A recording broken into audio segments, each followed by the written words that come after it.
I did not kill Joffrey, but I wish that I had. Tyrion is standing on top of the mud gate, watching motionlessly as half of Stannis' fleet is ablaze in the Blackwater rush, along with most of King Joffrey's ships. It seems like the river itself is on fire. The air is full of smoke, arrows, and screams. The wildfire is drifting downstream towards ships that desperately but futilely try to escape.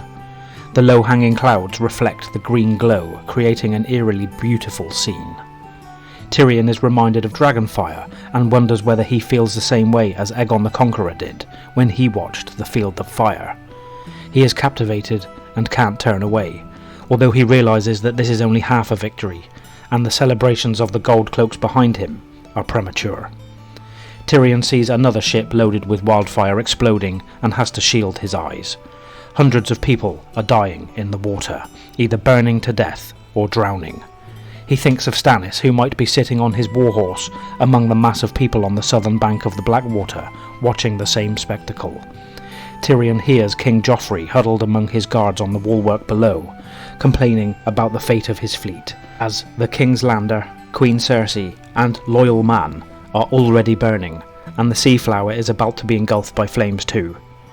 He advises his nephew that there was no alternative than sacrificing their own fleet, thinking by himself that Stannis would have sensed the trap if the royal fleet had not come forward for battle. Bronn's position under the Red Keep is too far away for Tyrion to see anything, but the sellsword must have set the oxen into motion the second Stannis' flagship had passed, and the enormously heavy chain was pulled up by the winches, creating a barrier that now prevents most of the ships from escaping the wildfire inferno.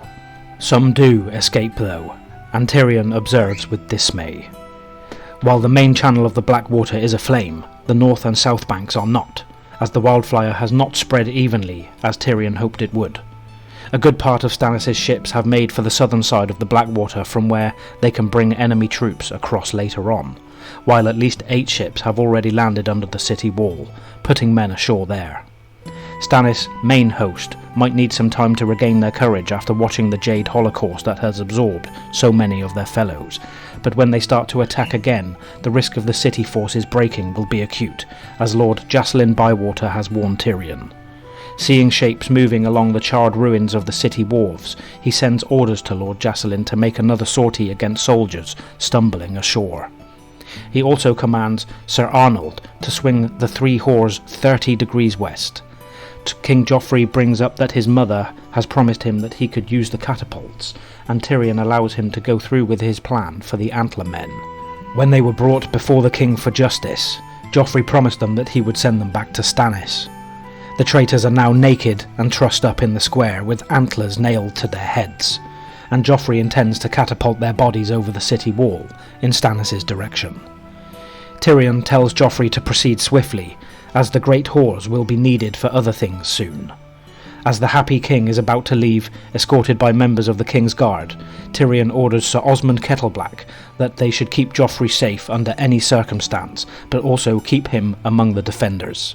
He wonders whether Cersei will be true to her promise of protecting Alayaya the way he protects Cersei's wretched bastard son. Tyrion gets word that hundreds of enemies have landed on the tourney ground and prepare for battering down the king's gate with a ram. He curses, hurries to his horse, and, followed by Podrick Payne and Sir Mandon Moore, gallops through the River Row, kept clear of traffic on Tyrion's command to allow movement between the gates towards the king's gate. When he arrives there, the ram is already in place outside and crashing against the wood. Some of the defenders on the gatehouse square are wounded, but Tyrion spots a good many sellswords and knights who are not, and he orders another sortie, asking who is in charge. Sandor Clegane steps forward and objects to Tyrion's order, dropping his helmet to the ground. His face is covered in blood from a gash on his forehead and his left ear is sheared off. Tyrion insists on a sortie, but the Hound tells him to bugger that and to bugger himself. A sellsword seconds Clegane, explaining that 3 sorties left half of the men wounded or dead. Tyrion sarcastically asks him whether he thinks he has been hired to fight in a tourney. He repeats his order, addressing the Hound in particular, but then is shocked to notice that Clegane is actually scared. He changes his tactics and tries to coax the men into action, but Clegane is adamant that he will not lead men into the fire again. He suggests they open the gate instead and try to kill the enemies when they rush inside. Sir Mandon advises him to obey the orders of the Hand of the King, but the Hound just curses Tyrion and asks for wine. Clegane's face is white as milk, and Tyrion thinks he's dead on his feet, worn out by the battle and the terror of fire. Even worse, the Hound's fear has shaken the will of those he commands. Tyrion is looking around for another man to put in charge, but dismisses his own idea of using Sir Mandon, as he remembers a comment by his brother Jaime that Sir Mandon is not the kind of man others would follow.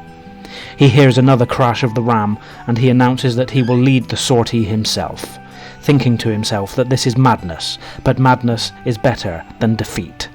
The Hound laughs at the suggestion with contempt, but Tyrion gives orders to prepare the attack. However, only 20 men respond to his call, while others follow Clegane's example. Sitting on his horse with helmet and shield, Tyrion addresses the holdouts. They say, "I'm only half a man, but what does that make the lot of you?" He manages to shame them by suggesting that they are less than a dwarf if they refuse to fight enemies. Within a few moments, twice as many men respond to Tyrion's orders, and he announces, "You won't hear me shout Joffrey's name. You won't hear me yell for Casterly Rock either. This is your city that Stannis means to sack, and that's your gate he's coming through. So come with me and kill the son of a bitch." Tyrion unshields his axe and trots towards the sally point. He thinks the men are following him, but he doesn't dare to look around and check whether they actually are. I have only loved one woman. Only one. My entire life.